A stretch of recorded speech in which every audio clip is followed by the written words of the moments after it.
Di hari kiamat ketika dihisab, langsung diberikan mahkota sebagai penghargaan dalam kepalanya, diberikan gelang-gelang emas di tangannya, dipakaikan jubah di badannya.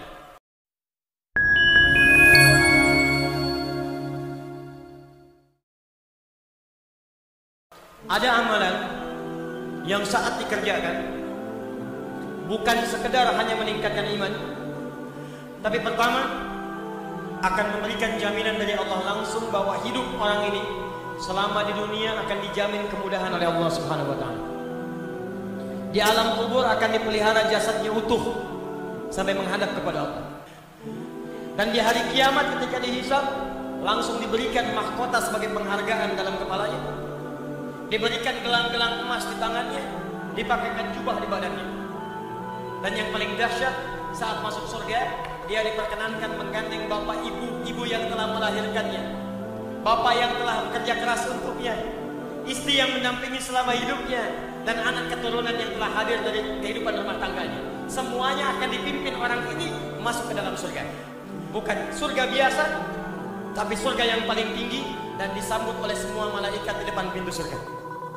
Amalan ini adalah amalan mencintai Al-Quran. Amalan mencintai Al-Quran. Jadi ketika kita mendekat dengan Al-Quran, langsung disebutkan oleh Nabi SAW dalam hadis riwayat Al-Bukhari dari Abu Abdurrahman As-Sulami, dari Utsman bin Affan radhiyallahu taala anhu, termasuk Ali bin Abi Thalib karamahullah wajha, anin Nabi sallallahu alaihi wasallam qala, perhatikan kalimatnya, khairukum man ta'allama al-Qur'ana wa 'allama. Jika ada amalan-amalan bisa dikerjakan selama hidup, maka yang terbaik yang bisa membuat Anda lebih baik dalam hidup adalah amalan belajar tentang Al-Quran. Satu, ada amalan mencintai Al-Quran dengan memperbanyak bacaan Al-Quran, disebut dengan qiraat. Satu, amalannya qiraat Al-Quran. Qiraat. Dari sekarang ayo buat amalan ini, susun. Alhamdulillah kemarin ada gerakan one day one juz, sehari 1 juz baca. Naikkan sehari 2 juz, sehari 3 juz, sehari 4 juz. Cintai Qurannya. Karena itu Nabi sering memotivasi kita. Bahkan kata Nabi, buka hadis riwayat At-Tirmidzi, nomor hadis 2010. Orang yang terbiasa membaca Al-Quran, maka 1 huruf dari Al-Quran itu akan diberikan 10 balasannya. Man qara'a harfan min kitabillahi falahu asyru hasanat wa lam aqul alif lam mim harfun walakin alifun harfun lamun harfun mimun harfun wa likulli harfin asyru hasanat. Siapa yang biasa baca 1 huruf dari Al-Quran, walaupun cuma 1 huruf, akan dibalas oleh Allah 10 kebaikan. Saya tidak katakan alif lam mim 1 huruf, tapi alifnya 1 huruf, lamnya 1 huruf, mimnya 1 huruf. Setiap hurufnya 10 kebaikan. Anda sholat subuh 2 rakaat, selesai sholat diberikan 10. Dalilnya Quran surah ke-6 ayat ke-160. Man jaa'a bil hasanati falahu asyru amsalihha. Selesai sholat dikasih 10. Tapi Quran 1 huruf diberikan 10. Baru 1 huruf. Nun 10. Sudah dulu Taha 20. Alif lam mim 30.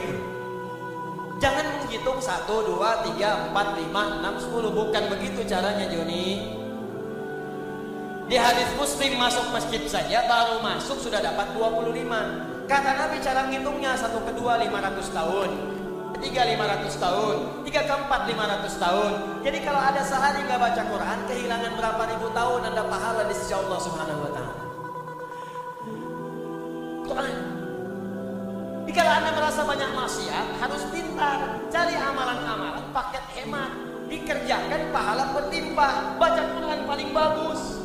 Dosa 100, bacakan Bismillahirrahmanirrahim 19 huruf, 190, nutup itu.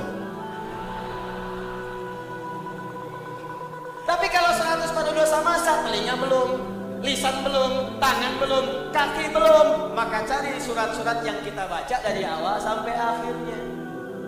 Kalau ingin 30 juz, bikin caranya, saya mudahkan dengan izin Allah Subhanahu wa taala. Perhatikan, Kalau langsung dibaca 1 juz rasanya lama. 1 juz bagi 5 waktu salat.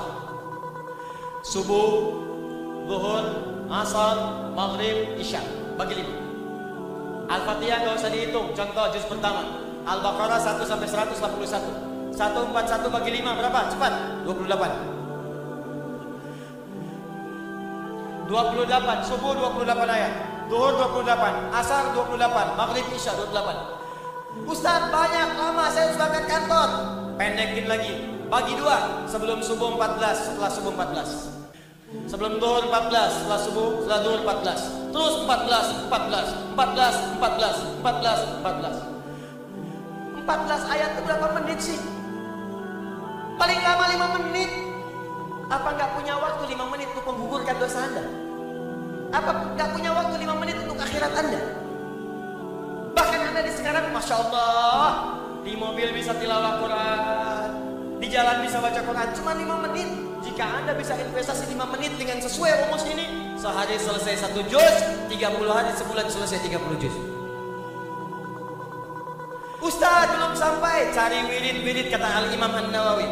Dari Al-Quran, cintai beberapa surat tertentu, dawamkan untuk dibaca. Nabi menyampaikan dalam hadis sahih di Al-Bukhari, orang yang senang baca Al-Baqarah dan Ali Imran, maka keduanya akan menjadi awan yang melindungi di hari kiamat. Ka'annahuma ghamamat.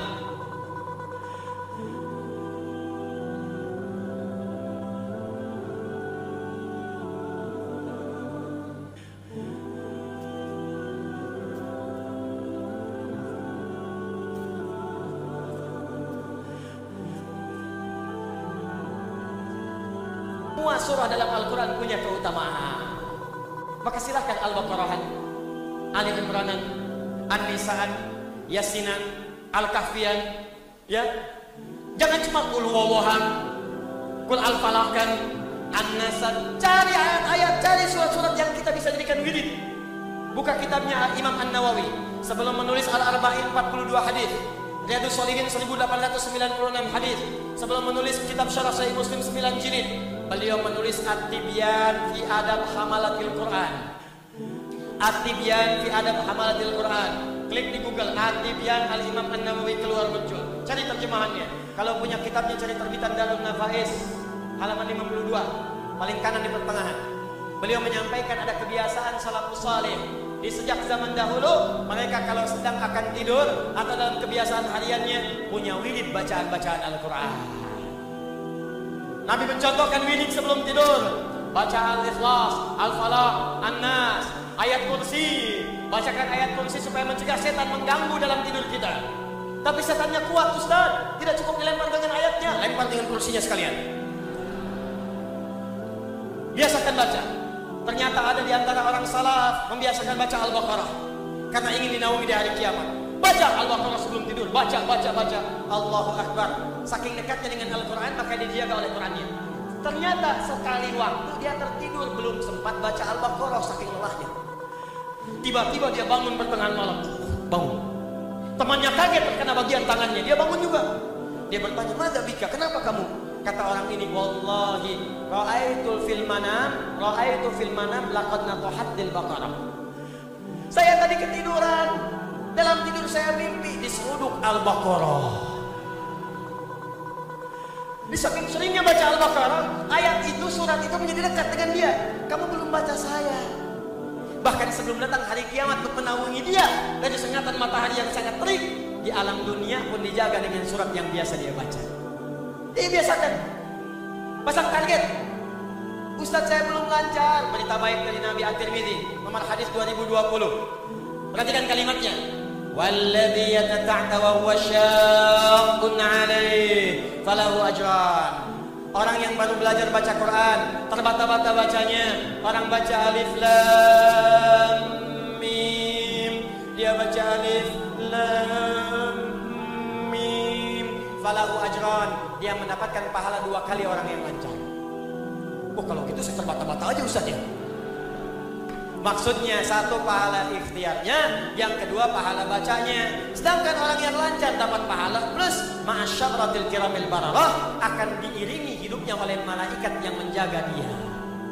Jadi kalau Anda lancar baca Quran, punya program baca Quran, Quran itu selain menjaga iman Anda akan dijaga malaikat. Disebut oleh Nabi namanya syafaratil kiramil bararah.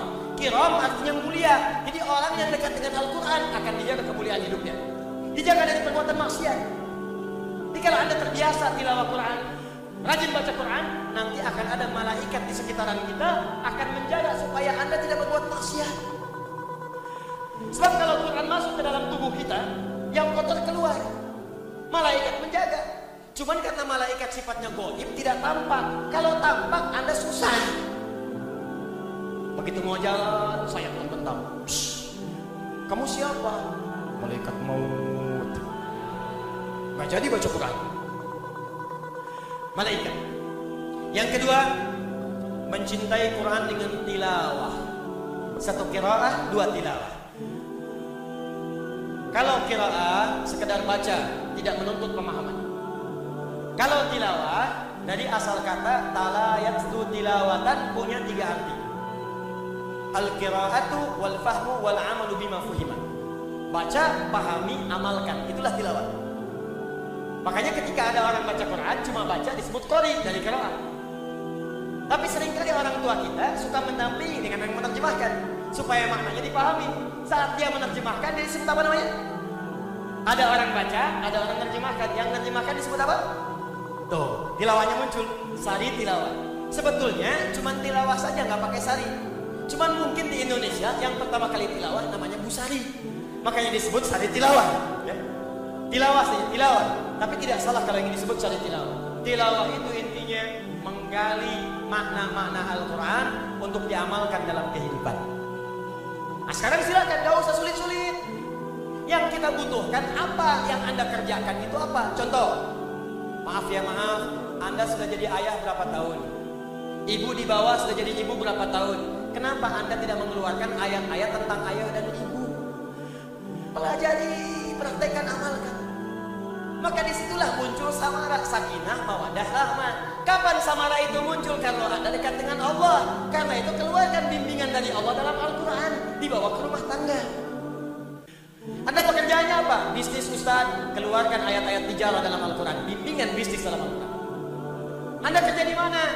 Di birokrasi Ustaz, diplomasi Ustaz, keluarkan ayat-ayat pemerintahan, keluarkan, praktekkan dalam pekerjaan Anda. Anda kerjanya apa? Saya masih kuliah Ustaz, keluarkan ayat-ayat ilmu dalam Al-Quran, praktekkan. Itu yang disebut dengan tilawah.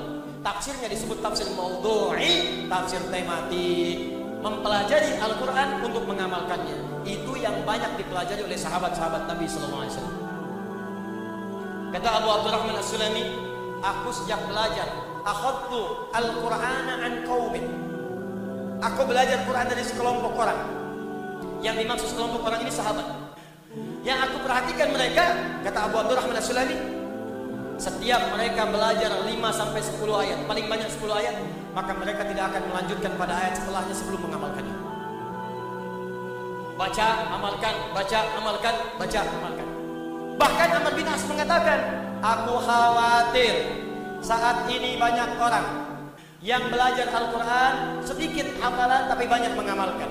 Tapi aku khawatir nanti di masa depan ada orang hafal Al-Quran semudah meminum air kasyurbil ma', tapi sedikit dalam mengamalkannya. Dikata Amr bin As, aku khawatir nanti ada masa berlomba-lomba menghafal Quran, hafal, baca banyak, hatam, tapi ngamalkannya sedikit. Bahkan ada yang tidak mengamalkan, hafal Quran tapi zalim.